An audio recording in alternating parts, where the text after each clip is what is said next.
আজ 11ই September tap coins daily bounty কার্ডগুলো চলুন দেখে নিই। প্রথম কার্ডটি আমরা পাবো ব্লক চেইনের ভিতরে TH ব্লক চেইন নামে।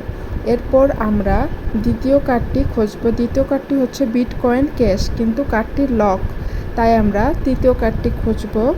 তৃতীয় কার্ডটি আমরা খুঁজতেছি। ভিডিওটি ভালো লাগলে সবাই লাইক করে পাশে থাকবেন। চ্যানেলটি ভালো লাগলে সাবস্ক্রাইব করবেন। তৃতীয় কার্ডটি আমরা ট্রাম্পসের ভিতরে খুঁজব। তৃতীয় কার্ডটি NFT। এখন আমরা দ্বিতীয় কার্ডটি আনলক করব। আনলক করার পর আমরা দ্বিতীয় কার্ডটি কালেক্ট করে নিব। Bitcoin cash. আজকের ডেইলি বান্টি এগুলোই। ধন্যবাদ সবাইকে।